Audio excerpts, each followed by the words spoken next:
The call came at 9 in the morning on a Tuesday. I was in my study going through some financial statements when my phone lit up with Vanessa's name. My daughter-in-law rarely called me directly, preferring to communicate through Daniel or not at all. So seeing her name on my screen immediately set off alarm bells. "Margaret, thank goodness you answered." Her voice had that trembling quality she used when she wanted something. I'd heard it enough times over the past 7 years to recognize it instantly. "It's Oliver. He's running a fever of 103 and he's been throwing up all night. Daniel's in Chicago for that merger negotiation and I'm overwhelmed, Margaret. I don't know what to do. Could you possibly come over, please?" My heart jumped at the mention of my grandson being sick. Oliver was 5 years old, small for his age, and the center of my entire universe even though I barely got to see him. "Of course, I'll be there in 20 minutes. I grabbed my purse and keys, already heading for the door. "Thank you so much. I know things have been difficult between us, but Oliver keeps asking for you, and I just think having his grandmother here would help." She paused, and I could hear what sounded like genuine emotion in her voice. "I really appreciate this, Margaret." I ended the call and rushed to my car. Something about the conversation felt off, but I couldn't pinpoint exactly what. Maybe it was the sudden warmth in Vanessa's tone, or the convenient timing with Daniel being out of town, or the fact that she'd claimed Oliver was asking for me when I'd only seen him twice in the past 2 months, despite living 15 minutes away. But he was my grandson. If he was sick, I needed to be there.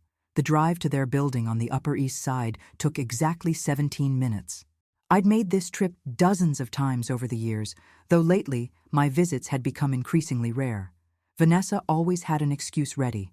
Oliver had a playdate. He was napping. He wasn't feeling well. They were about to leave for an appointment. The excuses were always delivered with that apologetic smile that never quite reached her eyes. I pulled into the circular drive of their luxury building and handed my keys to the valet. The morning was crisp and clear, one of those perfect October days in Manhattan that make you forget how brutal the summers can be. I nodded to the doorman as I entered the marble lobby, my heels clicking across the polished floor. That's when I saw Felix. Felix Dominguez had been the head porter at this building for 12 years. I'd known him since Daniel and Vanessa first moved in after their wedding. He was a quiet, professional man in his mid-50s who always greeted me with a respectful nod and a warm smile. He'd watched Oliver grow from an infant to a kindergartner, and I'd always appreciated the genuine affection I saw in his eyes when he talked about my grandson.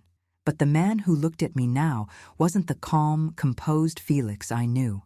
His face had gone completely pale, and his hands were visibly shaking as he stepped away from the reception desk. He glanced nervously at the security cameras mounted in the corners of the lobby, then at the other doorman who was helping an elderly resident with their packages.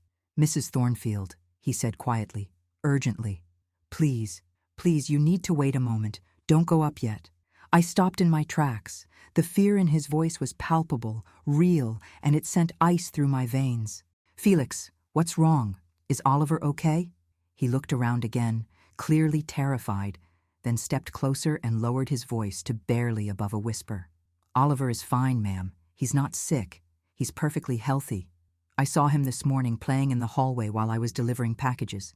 But your daughter-in-law, Mrs. Thornfield, she's not alone up there."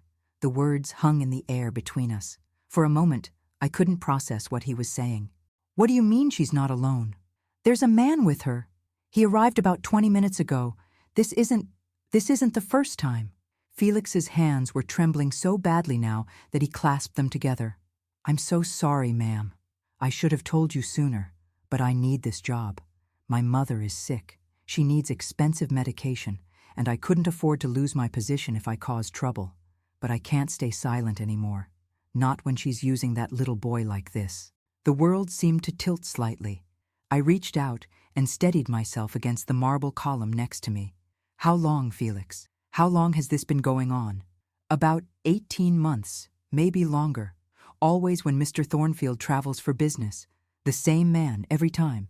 He's a personal trainer named Garrett Walsh from the gym down the block. He paused, clearly struggling with how much to reveal. "She's not careful, Mrs. Thornfield. She leaves Oliver alone in his room for hours while they're together. Last week, I found him in the hallway in his pajamas at 10 at night. He was crying because he'd had a nightmare and couldn't find his mother. She didn't even know he'd left the apartment. I felt fury rising in my chest, hot and sharp. Not just at the infidelity, my son's marriage was his business, but at the callous disregard for my grandson's safety and well-being. And today, Oliver is really okay? I saw him half an hour ago.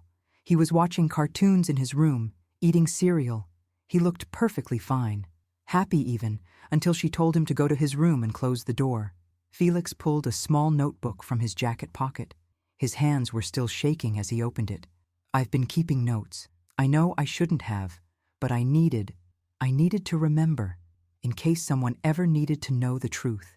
He showed me page after page of careful handwriting, dates, times, descriptions of incidents.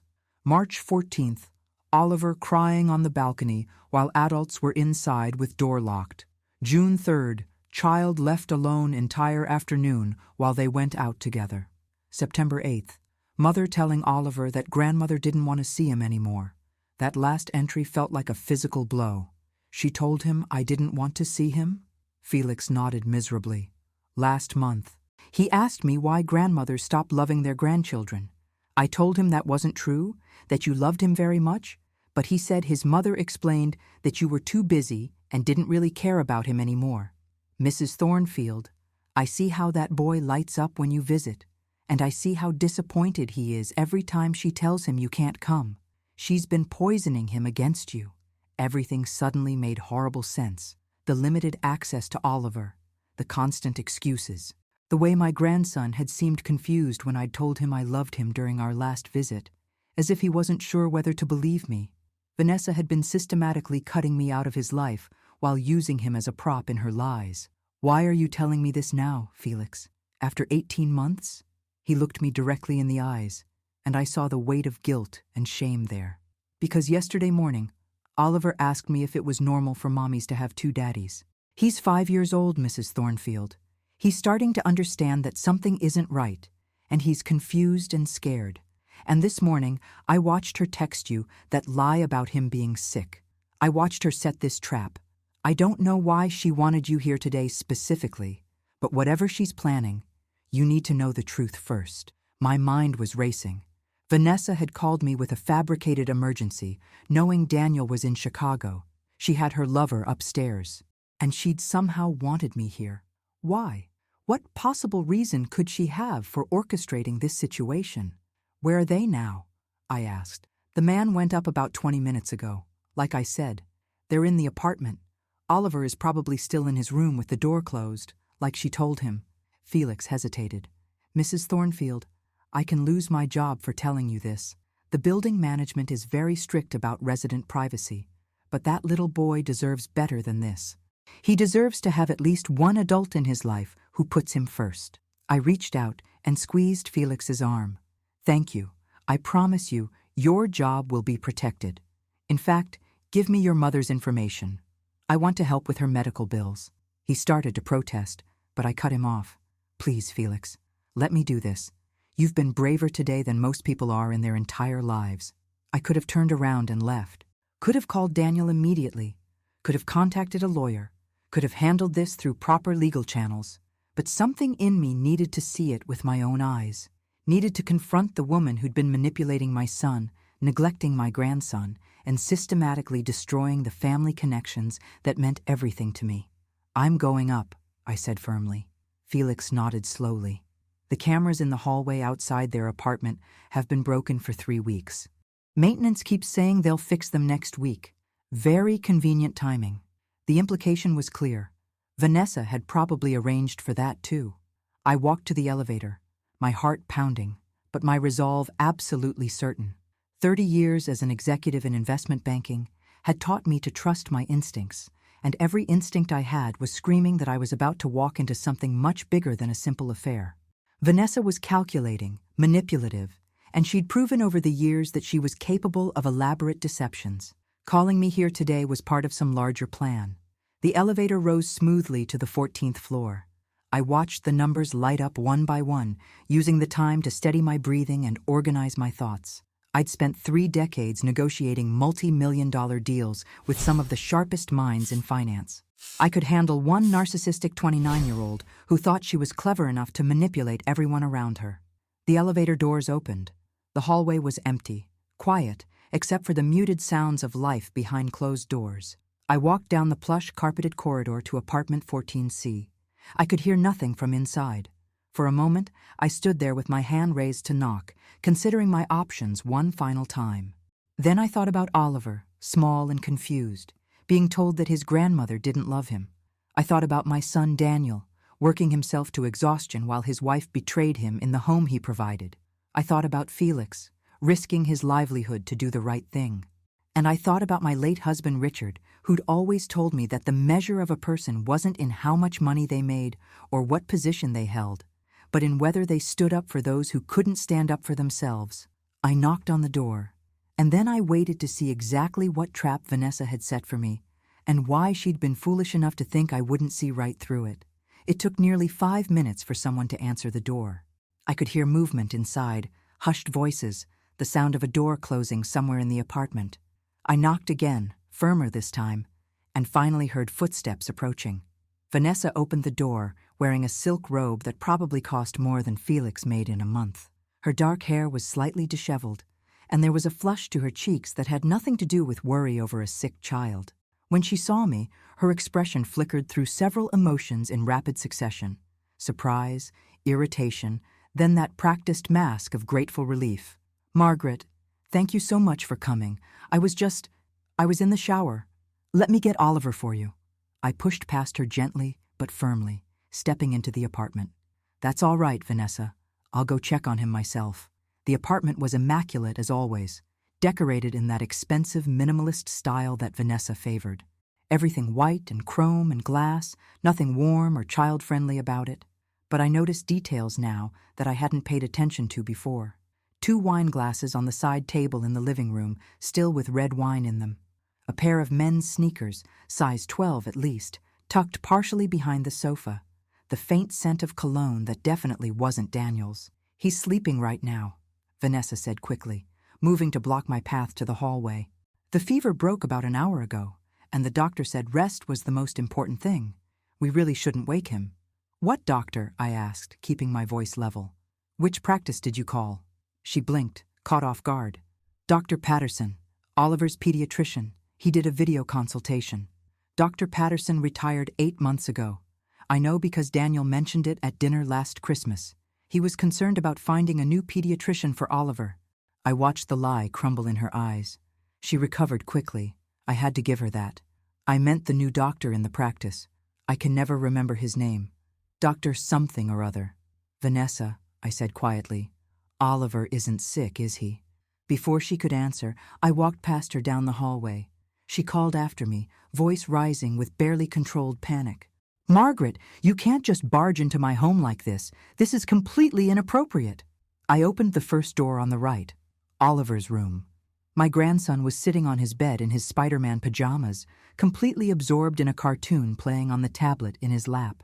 He looked up when I entered, and his face transformed with surprised delight. "Grandma!" He scrambled off the bed and ran to me, wrapping his small arms around my waist. "You came. Mommy said you were too busy to visit me anymore." I knelt down so I was at his eye level, my heart breaking at the confusion and hope mixed together in his expression. "Oliver, sweetheart, I am never too busy for you. I love you more than anything in this entire world. Do you understand me?" "But Mommy said—" "Your mommy was confused, honey. I want to see you all the time, every single day if I could." I hugged him tightly, feeling how small and fragile he was. 5 years old, and already being used as a pawn in adult games he couldn't possibly understand. Vanessa appeared in the doorway. "Margaret, I think you should leave now. You're upsetting Oliver." I stood up, keeping one hand on my grandson's shoulder. "He doesn't look upset to me. He looks happy. When was the last time someone asked him how he was really feeling?" That's when I heard it. A door opening further down the hallway.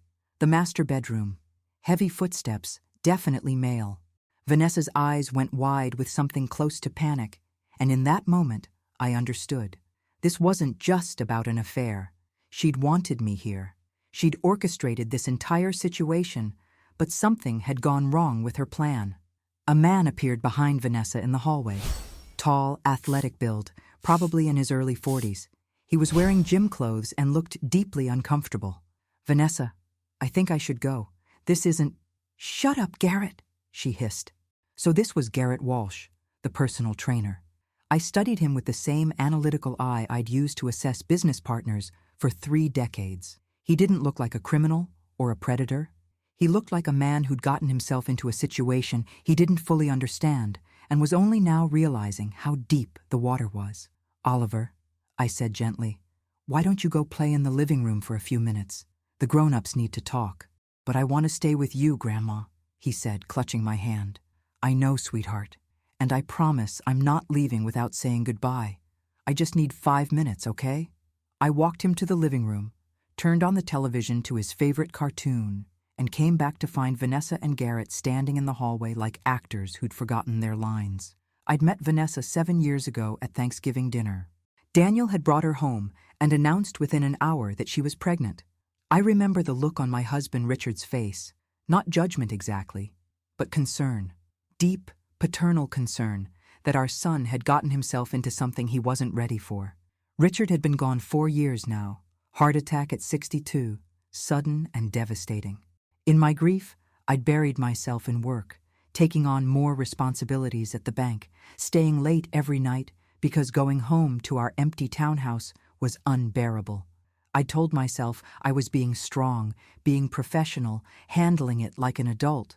But really, I was running away from the pain. By the time I finally retired 6 months ago at 58, I'd realized how much time I'd lost, how many moments with Oliver I'd missed while I was hiding in conference rooms and balance sheets. How distant I'd become from Daniel, who'd interpreted my absence as lack of interest rather than inability to cope with loss. When I'd started trying to reconnect, to be the grandmother I should have been all along, that's when I'd run into Vanessa's wall of excuses. Every visit canceled, every invitation declined, every attempt to see my grandson blocked with perfect politeness and reasonable-sounding explanations. Now I understood why. She'd been building a narrative, carefully constructed over months or maybe years. The distant grandmother who didn't care, the overwhelmed mother doing her best alone, the devoted wife whose husband worked too much. Every piece of her story designed to position herself as the victim and everyone else as the villains. "How much?" I asked Vanessa. She blinked. "What? How much money have you taken from my son?" "Because I know you have. I've spent 30 years looking at financial patterns, and Daniel's spending hasn't matched his lifestyle in quite some time.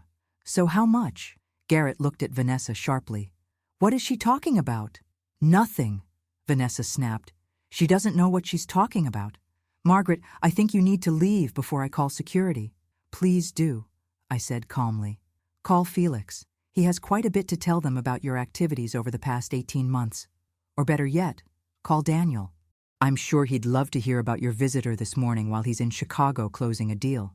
I watched her calculate, saw the exact moment she realized I knew far more than she'd anticipated. This whole situation had been meant to play out differently. She'd probably planned for me to arrive, discover Garrett, react emotionally, and then she could spin the whole thing as an overreaction from a controlling mother-in-law. She'd have witnesses, evidence of my intrusion, grounds to cut me off from Oliver completely while positioning herself as the victim of my interference. But I hadn't reacted the way she'd planned. I'd been calm, methodical, and worst of all for her, I'd already gathered information she didn't know about. "Vanessa," Garrett said slowly, "you told me you and your husband were separated. You said his mother knew about us, that everyone was fine with it." "She lied to you," I said, not unkindly. "My son has no idea his marriage is over, and until about an hour ago, neither did I." I could see him processing this, see the realization dawning that he'd been manipulated just as thoroughly as the rest of us. "I'm leaving," he said. "Vanessa, I'm sorry, but this isn't what I signed up for. If you walk out that door, we're done," she said, her voice sharp with desperation.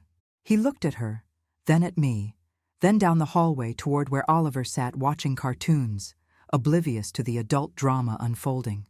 "Yeah," he said quietly. "I think we've been done for a while now." And he left, closing the door behind him with a soft click that sounded like finality.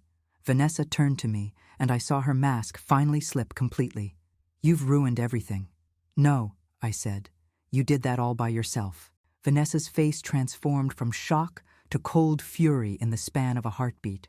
"You have no idea what you've just done, Margaret. No idea what kind of position you've put yourself in." "Enlighten me," I said, keeping my voice steady even though my heart was racing. I'd been in enough high-stakes negotiations to know that the person who lost their composure first was the person who lost the battle. She laughed, but there was no humor in it. "You just walked into my home uninvited, harassed me, and drove away a guest. I have every right to call the police and have you removed. And when Daniel hears about this, when he hears how his mother barged in here making wild accusations, he's going to side with me. He always does." The sad truth was, she was partially right.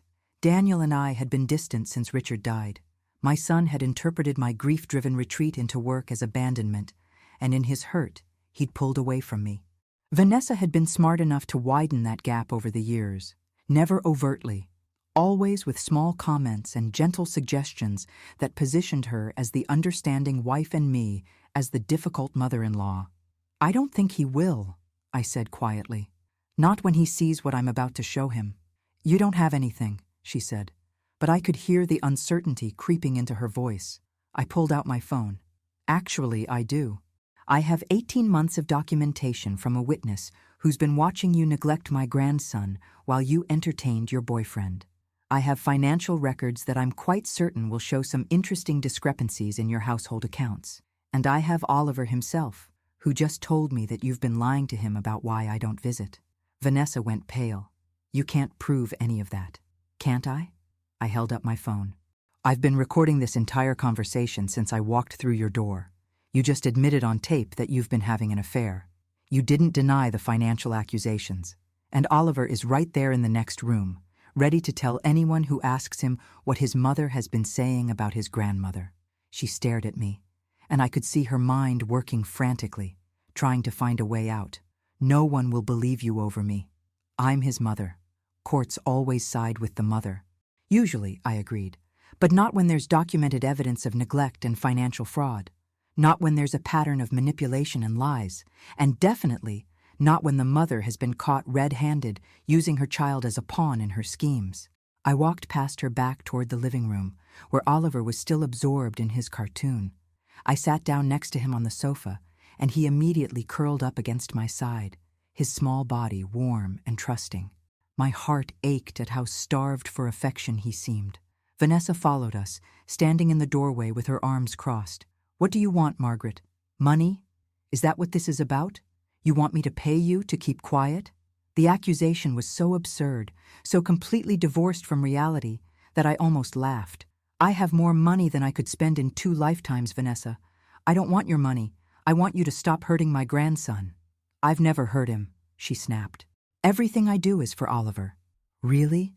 I kept my voice calm, aware that Oliver could hear every word, even if he appeared focused on his show. "Leaving him alone for hours while you're with Garrett is for his benefit?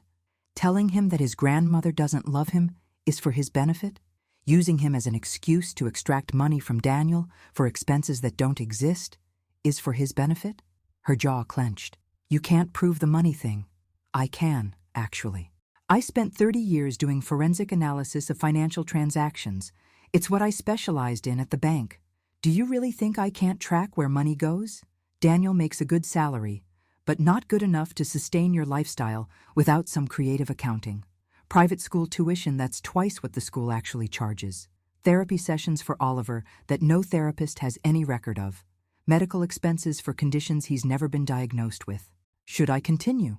I'd actually spent the last 3 hours before coming here doing exactly what I'd just described.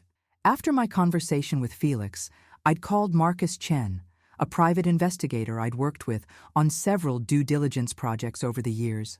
I'd also called Patricia Whitmore, the best family law attorney in Manhattan and a friend from my college days.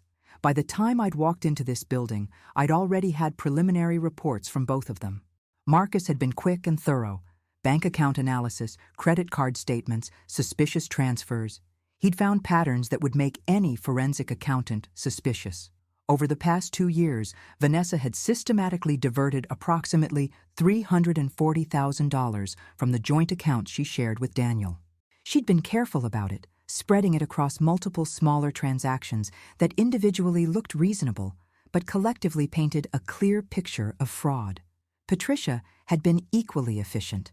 She'd reviewed the documentation Felix had provided. I'd had him photograph every page of his notebook and send them to me, and confirm that it was more than enough for an emergency custody petition. Combine that with the financial fraud, and Vanessa's position was far weaker than she realized. "You're bluffing," Vanessa said, but her voice had lost its edge of certainty. "Am I?" I pulled up my email on my phone and showed her the preliminary report from Marcus. I watched her face as she scanned the numbers, saw the exact moment she realized I wasn't bluffing at all. "Daniel will never believe you over me," she said, but it sounded like she was trying to convince herself more than me. "Daniel is a smart man. He's also a lawyer, in case you've forgotten. He knows how to look at evidence objectively, and when I show him this, all of it, he's going to see what I see. A woman who married him for his money and his family connections, who got pregnant to trap him, and who's been systematically exploiting him ever since." "That's not true," she said, but there was no conviction in her voice anymore. "Isn't it? You were 22 when you met him, working as a hostess at corporate events. He was 25, about to make junior partner from a wealthy family. You got pregnant 3 months into the relationship. That's not love, Vanessa. That's strategy." She sank into the chair across from us, and for the first time, I saw something like genuine emotion cross her face. Not remorse exactly, but something close to defeat. "You don't understand what it's like," she said quietly. "Growing up the way I did. My parents barely made ends meet. We lived in a tiny apartment in Jersey City where the heat didn't work half the winter. I wore the same 3 outfits to high school for 2 years because we couldn't afford new clothes. I watched my mother work herself to death, cleaning other people's houses, while my father drank away whatever money we had. I felt a flicker of something that might have been sympathy, but I pushed it down. Difficult childhood didn't excuse what she'd done. So you decided to marry into money instead of earning your own."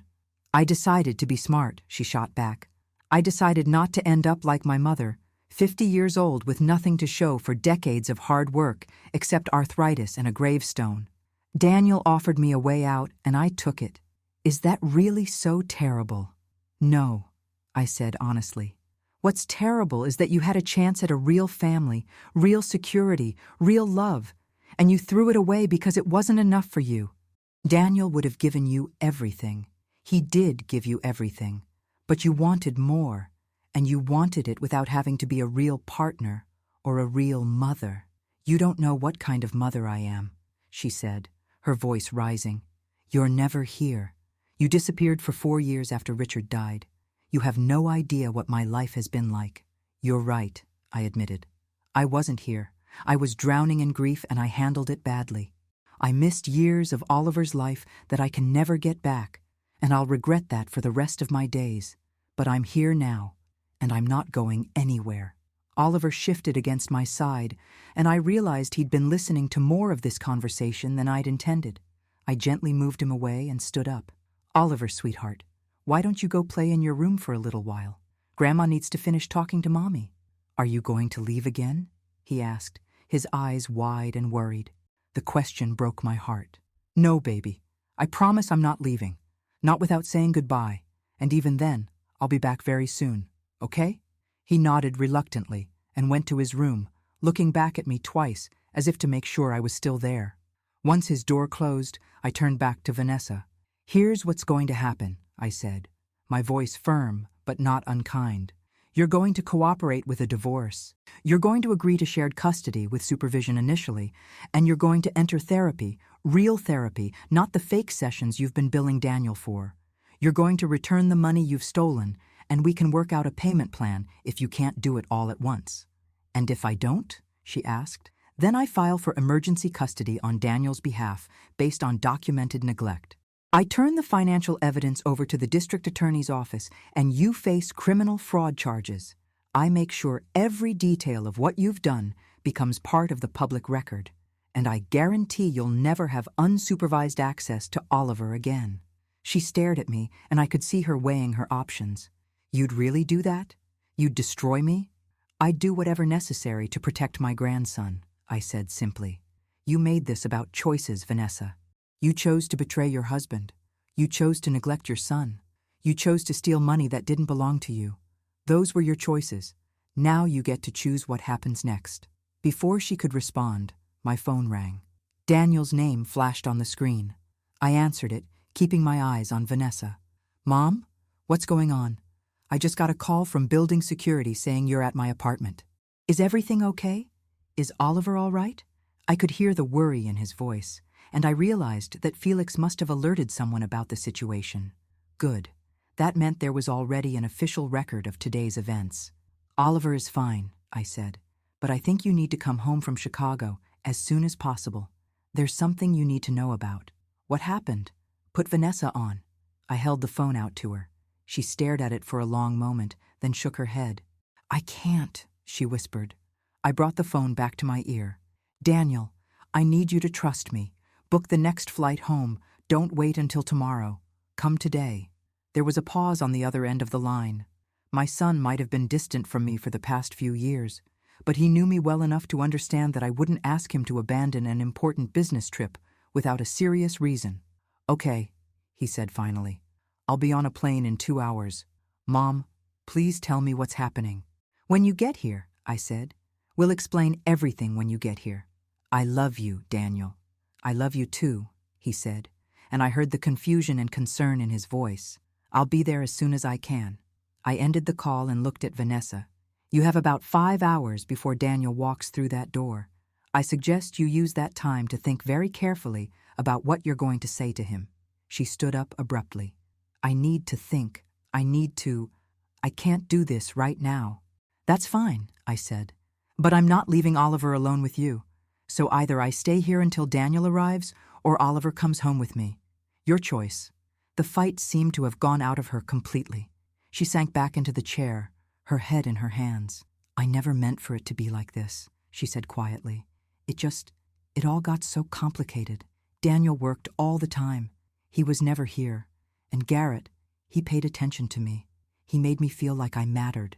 You could have talked to Daniel, I said. You could have gone to marriage counseling. You could have been honest about how you were feeling. Instead, you lied and cheated and used your son as a shield for your behavior. I know, she whispered. I know I messed everything up. I just didn't know how to stop. I sat back down on the sofa, suddenly feeling exhausted. The thing is, Vanessa, I don't actually want to destroy you. I don't want Oliver to grow up without his mother or to think that his family is broken beyond repair. What I want is for you to be better, to be the mother he deserves, to be honest with Daniel, even if that honesty means the end of your marriage. She looked up at me, tears streaming down her face. Do you really think Daniel will ever forgive me? I don't know, I said honestly, but I know that he deserves the chance to decide that for himself, with full knowledge of what you've done. And I know that Oliver deserves parents who put his needs first, whether they're together or not. We sat in silence for a few minutes. I could hear Oliver playing in his room, the soft sounds of toys being moved around, and his voice doing different character voices. He sounded happy, oblivious to how much his world was about to change. What happens now? Vanessa asked finally. Now we wait for Daniel, I said, and then we figure out how to move forward in a way that hurts Oliver the least. That's the only thing that matters now, protecting that little boy in the next room. Can you agree to that at least? She nodded slowly. I do love him, you know. I'm not a monster. I love my son. Then prove it, I said. Prove it, by being honest, by accepting help, and by putting his needs ahead of your own for once. That's what real love looks like, Vanessa.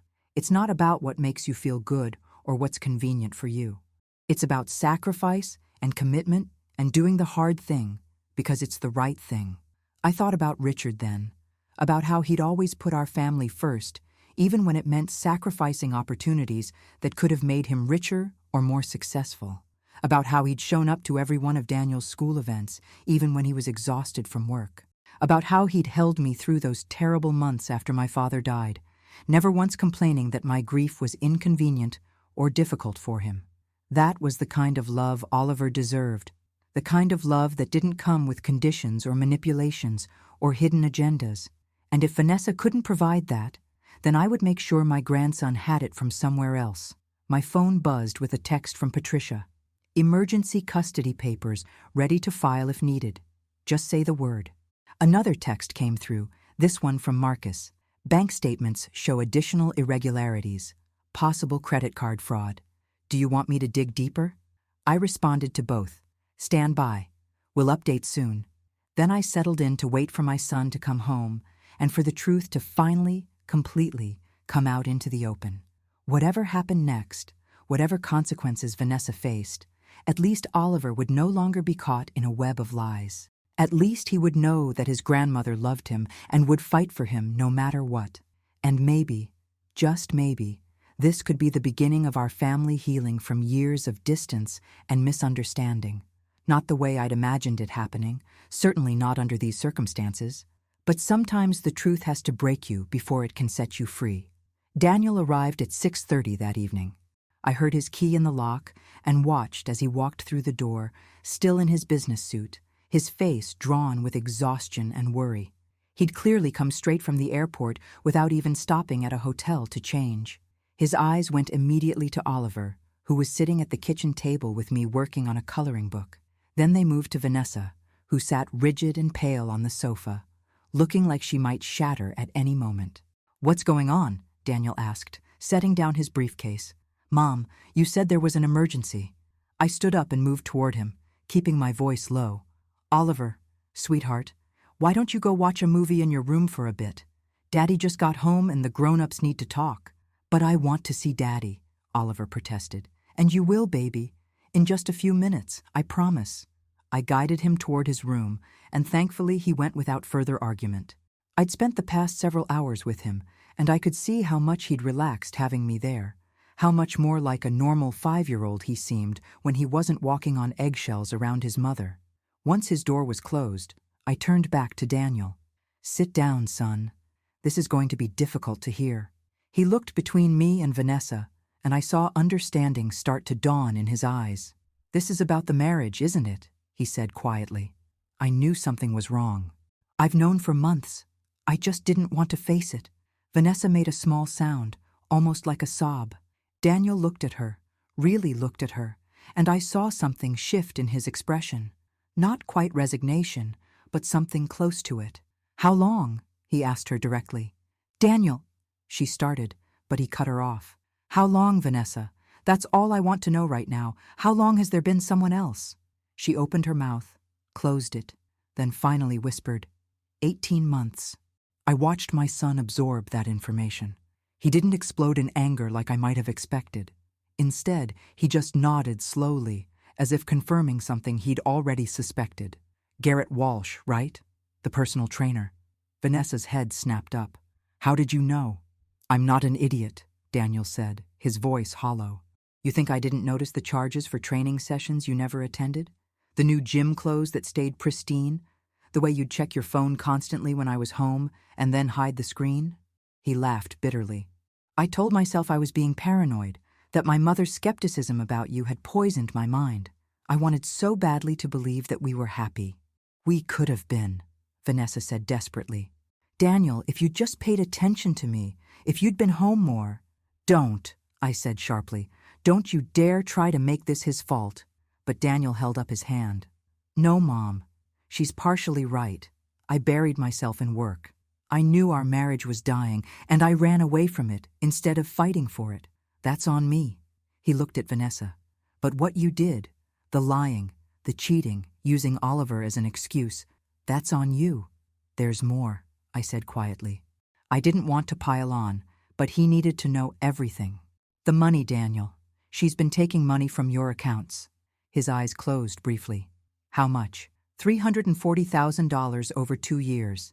Fake expenses for Oliver's education and medical care. Therapy sessions that never happened. She's been funneling it into separate accounts. When he opened his eyes again, they were filled with something I'd never seen in my son before. A kind of cold clarity that reminded me painfully of Richard. "Is that true?" he asked Vanessa. She didn't answer, which was answer enough. "And Oliver?" Daniel asked, his voice shaking now.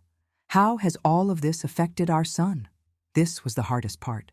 I pulled out my phone and showed him the photos of Felix's notebook, the documented incidents of neglect. I watched him read through them, saw his face grow paler with each entry. When he got to the part about Oliver asking Felix why grandmothers stopped loving their grandchildren, I saw tears in his eyes. "You told him Mom didn't love him?" Daniel's voice was barely above a whisper. "You poisoned our son against his own grandmother?" "I was trying to protect him from being disappointed," Vanessa said weakly. "Margaret was never around, and I didn't want Oliver to keep hoping she'd visit when she never did." "I wasn't around because you made sure I couldn't be," I said.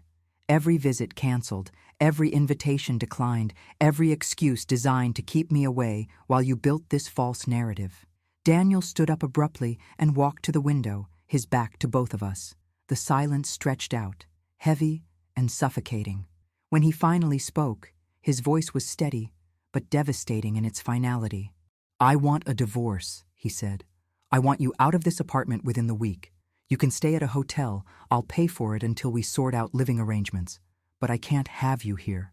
I can't look at you right now." "Daniel, please." Vanessa stood up, reaching for him.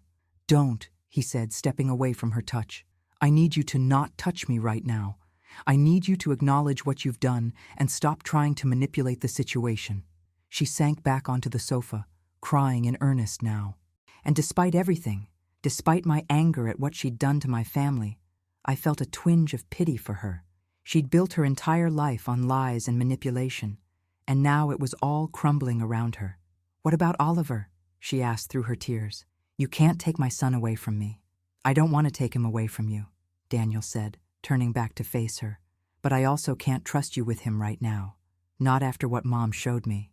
Not after reading about all the times you left him alone while you were with Garrett." "I never hurt him," she insisted. "I would never hurt my own child." "Neglect is hurt, Vanessa," I said quietly. "Lying to him about people who love him is hurt. Using him as a pawn in your schemes is hurt. You might not have raised your hand to him, but you've damaged him in other ways." Daniel pulled out his phone. "I'm calling Patricia Whitmore. She's been our family attorney for years. We're going to do this right, legally, properly, with Oliver's best interests at the center of everything. Can you agree to that, Vanessa? Can you for once put our son first?" She looked at him, then at me, and I saw something like acceptance finally settle over her features. "Yes," she whispered. "Yes, I can do that." "Good," Daniel said, "because that's the only thing I care about now. Not the money, not the affair, not my pride or your reputation. Just Oliver. Making sure he grows up knowing he's loved and safe, and that his parents' mistakes aren't his fault." He walked past both of us toward Oliver's room, and I heard him knock gently before going in. I could hear his voice, soft and reassuring, telling his son that everything was going to be okay. And maybe, just maybe, it would be. The next 3 hours were some of the most emotionally exhausting of my life, and I'd lived through the sudden death of my husband and 30 years of high-stakes business negotiations.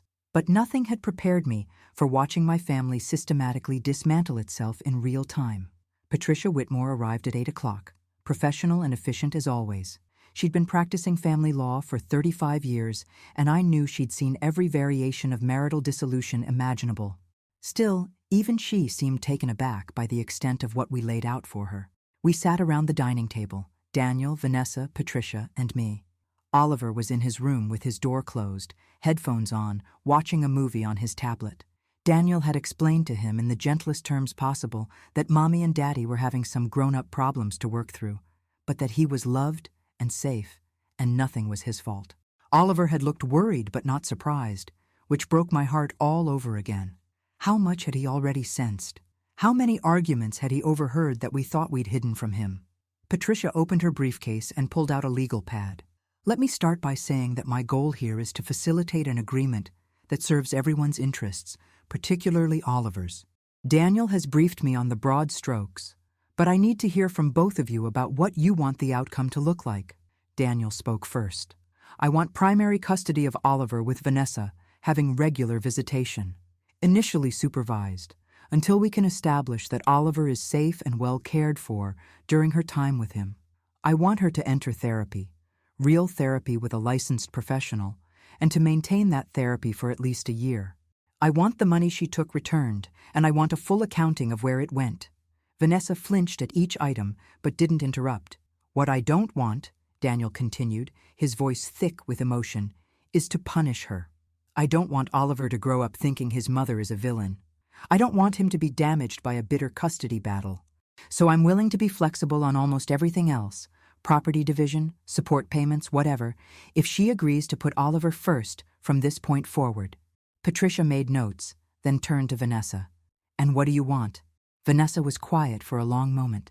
Her eyes were red from crying, and she looked smaller somehow, diminished. When she finally spoke, her voice was barely above a whisper. I want to not lose my son completely. I know I've made terrible choices. I know I've hurt everyone in this room, but Oliver is the only good thing I've ever done with my life, and the thought of not being part of his life anymore terrifies me. Then prove you mean that, Patricia said, not unkindly. Show Daniel and Margaret that you're willing to do the work to be the mother Oliver deserves. How? Vanessa asked. How do I prove that after everything I've done? You start by being honest, I said.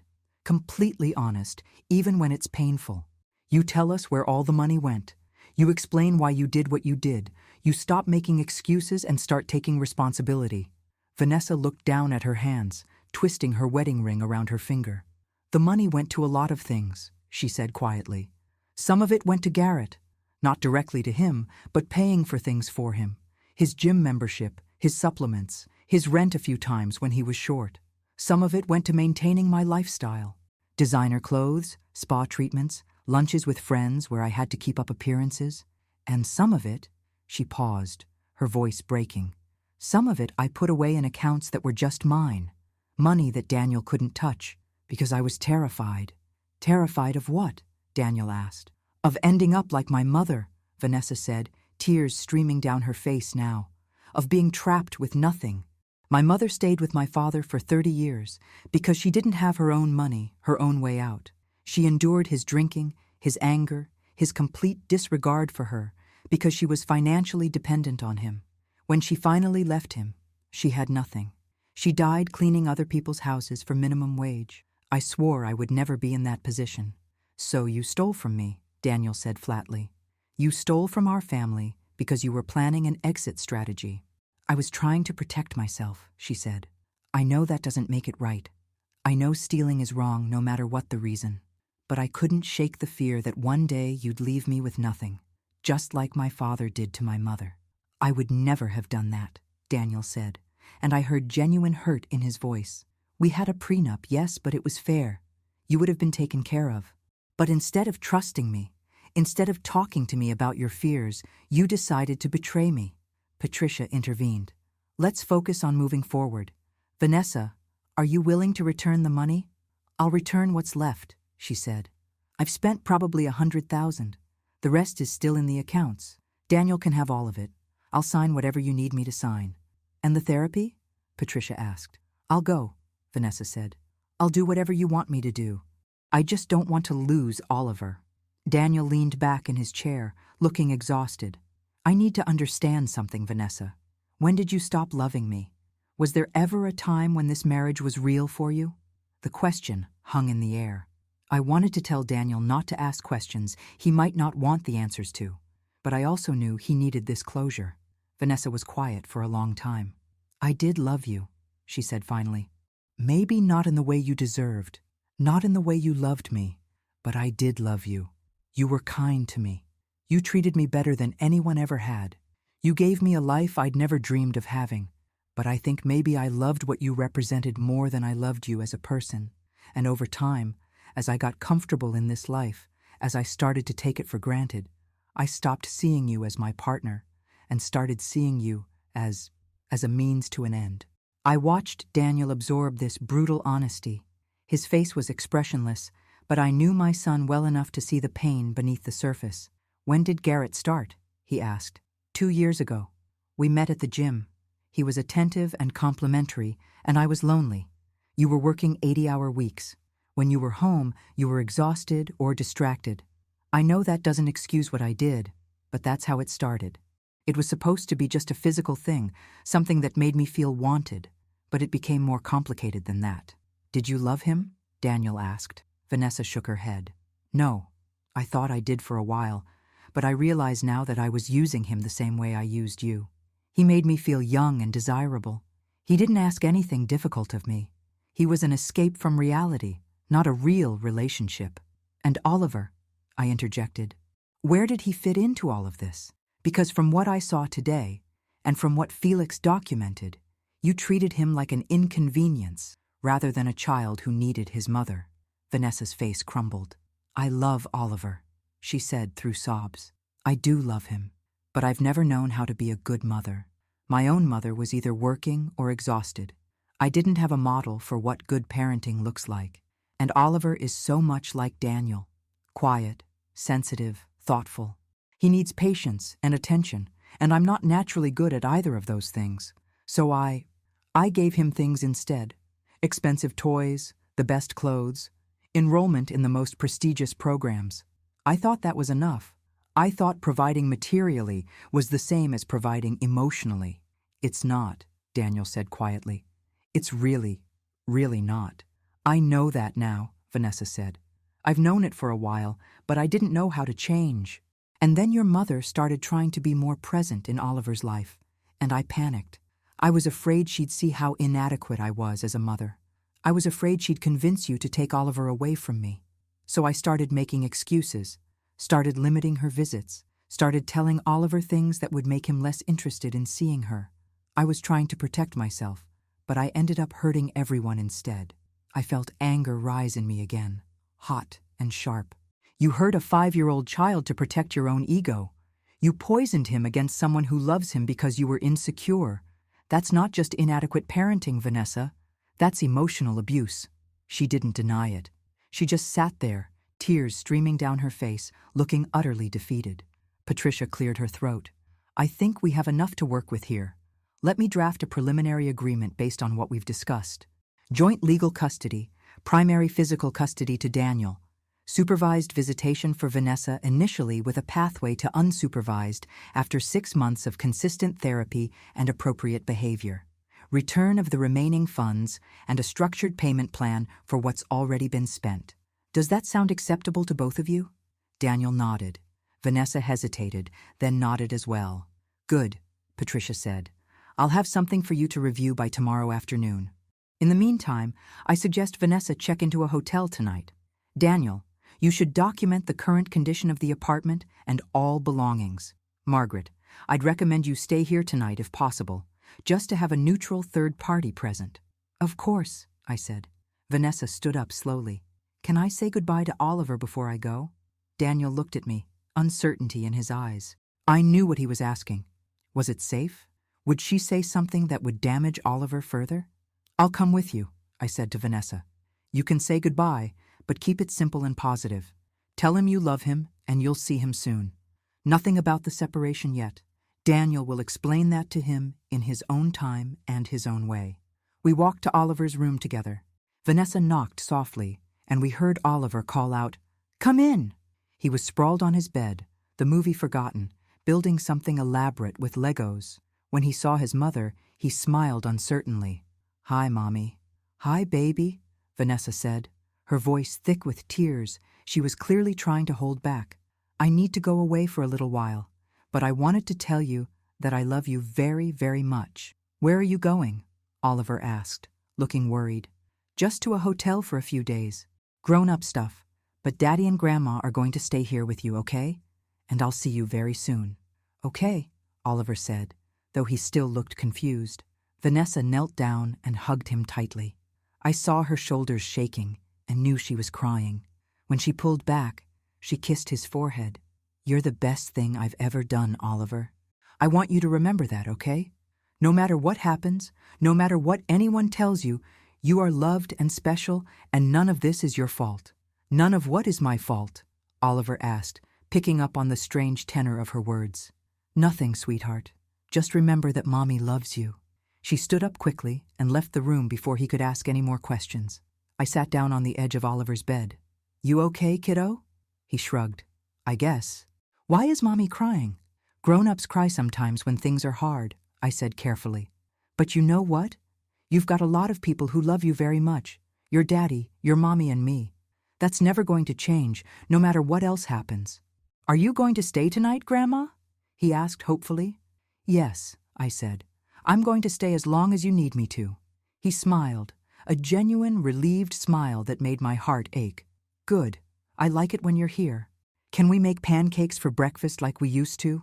I hadn't made pancakes with Oliver since he was 2 years old, before Richard died, before I disappeared into my grief and work. The fact that he remembered brought tears to my eyes. Yes, baby. We'll make pancakes for breakfast. With chocolate chips? And whipped cream? He asked hopefully. And whipped cream, I agreed, pulling him into a hug. When I came back to the dining room, Vanessa was gone. Daniel was sitting at the table with his head in his hands, and Patricia was packing up her briefcase. She left, Daniel said without looking up. I called her a car. She's going to the Four Seasons. I'll cover it until we figure out something more permanent. That's generous of you, Patricia said. It's not about generosity, Daniel replied. It's about doing the right thing, even when someone has wronged you. My father taught me that. He looked up at me then, and I saw Richard so clearly in his face. The same integrity, the same fundamental decency that had made me fall in love with my husband 40 years ago. I'm sorry, Mom, Daniel said, his voice breaking. I'm sorry I pushed you away after Dad died. I'm sorry I let Vanessa come between us. I'm sorry I didn't see what was happening with Oliver. I moved to his side and wrapped my arms around him. We've all made mistakes, son. The important thing is that we're going to fix them. Together. As a family. He cried then, really cried, for the first time since Richard's funeral. And I held him the way I'd held him when he was a little boy, when the world seemed too big and scary, and promised him that everything was going to be okay. Because it would be. Not today, not tomorrow, but eventually. We'd heal. We'd rebuild. And Oliver would grow up knowing he was loved, truly and unconditionally, by people who would move heaven and earth to protect him. That was the only thing that mattered now. 8 months have passed since that terrible Tuesday in October. 8 months of therapy, legal proceedings, difficult conversations, and slow, painful healing. But also 8 months of reconnection, of rebuilding what was broken, of learning what it means to be a family again. The divorce was finalized 3 weeks ago. Daniel and Vanessa sat in the courtroom with their lawyers, and I watched from the gallery as the judge officially dissolved their 7-year marriage. Vanessa cried quietly, but she didn't contest anything. True to her word, she'd returned the remaining $240,000 and signed a payment plan for the rest. She'd also been attending therapy twice a week with Dr. Helen Morrison, a specialist in family dynamics and behavioral patterns. The custody arrangement evolved over time. Initially, Vanessa had supervised visits with Oliver every Wednesday and Saturday afternoon. Felix, bless him, volunteered to be the supervisor for the first few weeks. It seemed fitting somehow. The man who'd been brave enough to speak up was now part of the solution. I'd quietly deposited $50,000 into an account for his mother's medical care, anonymously, of course, though I'm certain he knew it was from me. After 3 months of consistent therapy and appropriate behavior, the supervision requirement was lifted. Vanessa now has Oliver every other weekend and 1 evening during the week. It's not perfect. She still struggles with patience, still sometimes treats parenting like a performance rather than a relationship. But she's trying, really trying. And I can see that Oliver notices the difference. Daniel cut back his hours at the firm. He made junior partner take over several of his cases and established strict boundaries around his work schedule. He's home for dinner every night now, helps Oliver with homework, reads him bedtime stories.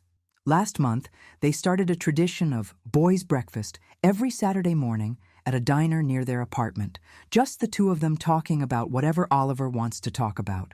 Daniel sent me a photo last week of Oliver covered in syrup and grinning like the sun, and I cried looking at it because that's what childhood should look like, messy and joyful and full of love. As for me, I've become a fixture in Oliver's life in a way I never was before. I pick him up from school twice a week, and we spend the afternoon together. Sometimes we bake cookies in my kitchen. Sometimes we go to the park or the museum or just sit on my sofa reading books together. He's teaching me about dinosaurs and superheroes, and I'm teaching him about the constellations and how to make the perfect grilled cheese sandwich. Last Wednesday, out of nowhere, he looked up at me and said, "Grandma, I'm glad you came that day. The day Mommy said I was sick, but I wasn't." My heart stopped. We'd tried to shield him from the details, but children are perceptive. They understand more than we give them credit for. "I'm glad I came too, sweetheart," I said carefully. "Why do you say that?" He shrugged in that way 5-year-olds do when they're processing something big. "Because now I get to see you all the time, and Daddy is home more, and Mommy is nicer when she's not sad all the time. It's better now." Out of the mouths of babes. He was right. It was better now. Not perfect, not without scars, but better, healthier, more honest. Garrett Walsh, the personal trainer, disappeared from the picture entirely. I heard through Marcus, who I'd kept on retainer just to monitor the situation, that he'd moved to California about 2 months after everything fell apart. Vanessa told me during one of our monthly coffee meetings that he'd reached out once to apologize, but she'd asked him not to contact her again. She needed to focus on rebuilding her relationship with her son, not processing the end of an affair that should never have happened. Yes, Vanessa and I have coffee once a month now. It was Dr. Morrison's suggestion, actually. She said that for Oliver's sake, all the adults in his life needed to find a way to coexist peacefully. The first few meetings were stilted and awkward, filled with long silences and careful politeness. But gradually, we found a rhythm. We don't talk about the past much. There's no point in rehashing what can't be changed. Instead, we talk about Oliver, about what's working and what isn't, about how we can coordinate better to give him stability. Last month, Vanessa surprised me by saying, "I wish I'd known you better before everything happened. I think I built you up in my head as this intimidating judge of my life, when really you were just a mother who loved her family. I could have learned a lot from you if I hadn't been so defensive." It was the closest thing to a real apology I'd gotten from her, and I accepted it with grace. We all make mistakes, Vanessa. What matters is what we do after we make them. Daniel has been dating someone new. Her name is Rachel. She's a 4th-grade teacher, and she's absolutely lovely. She met Oliver last month for the first time. Just a casual lunch, nothing heavy. And Oliver told me afterward that Daddy's friend is nice, and she doesn't wear as much makeup as Mommy. I had to laugh at his brutal honesty. Daniel isn't rushing into anything, but I can see that he's genuinely happy for the first time in years.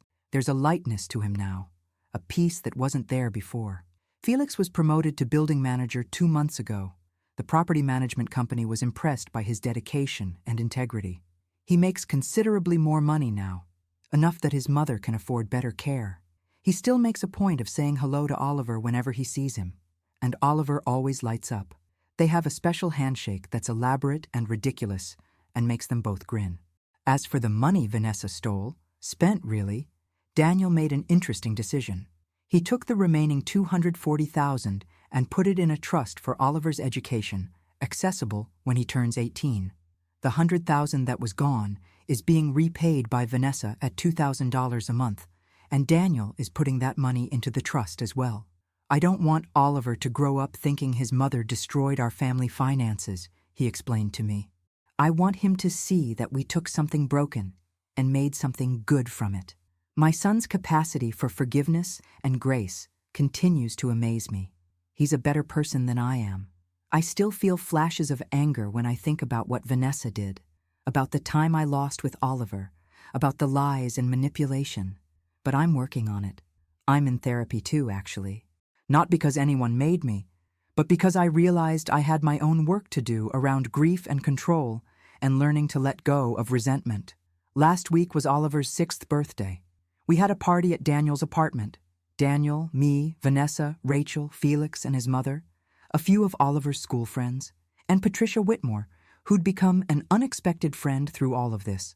Oliver wanted a dinosaur theme, so we had dinosaur cake and dinosaur decorations, and all the kids wore dinosaur masks. I watched Daniel and Vanessa interact during the party, civil and even warm toward each other, united in their focus on making Oliver's day special. I watched Oliver run around with his friends, carefree and joyful, not weighed down by adult problems. I watched Rachel help set up games with natural ease. already comfortable in her role in this blended situation. And I felt something I hadn't felt in years: hope. Hope that families can heal. Hope that people can change. Hope that mistakes, even terrible ones, don't have to define us forever. That evening, after everyone had gone home and Oliver was asleep in his bed, Daniel and I sat in his living room drinking wine and talking. "Thank you, Mom," he said quietly, "for coming that day, for being brave enough to confront what was happening. I don't know how much longer I would have lived in denial if you hadn't forced the truth into the open." "I didn't do it for you," I said honestly. "I mean, I did, but I did it for Oliver first, and maybe for myself too. I'd lost so much time already, I couldn't lose any more." "Dad would be proud of you," Daniel said. "Of both of us, of how we handled this." I smiled through tears. "He would be proud of you especially. You chose grace over vengeance, healing over punishment. That's the man he raised you to be." We sat in comfortable silence for a while, and I thought about all the turns life takes, the unexpected ways trauma can become transformation if we let it. That phone call 8 months ago, with its lie about Oliver being sick, had felt like a crisis, but it had actually been a gift, a painful, devastating gift that forced us all to stop pretending and start being honest. This morning, Oliver called me before school. "Grandma, can we make pancakes this Saturday with chocolate chips and whipped cream?" "Of course, sweetheart. I wouldn't miss it for the world." "And Grandma, I love you." "I love you too, Oliver, more than you'll ever know." After I hung up, I stood in my kitchen, the same kitchen where Richard and I had raised Daniel, where we'd had countless family dinners and late-night conversations, and I felt grateful. Grateful for second chances. Grateful for the courage to act when action was needed. Grateful for a grandson who still wanted to make pancakes with his grandmother, despite everything that had happened. The path forward isn't always clear. There will be more challenges, more difficult conversations, more moments when old wounds threaten to reopen. But we'll face them together, as a family that's been broken and rebuilt stronger than before. Because sometimes the worst thing that happens to you becomes the catalyst for the best thing, if you're brave enough to walk through the fire and do the hard work of healing on the other side. And I am brave enough. We all are. That's what that terrible Tuesday morning taught me. When Felix looked at me trembling with fear and said, "Please, ma'am, you need to know the truth," he gave me the greatest gift anyone ever could, the chance to fight for the people I love before it was too late. I'll never waste that chance again.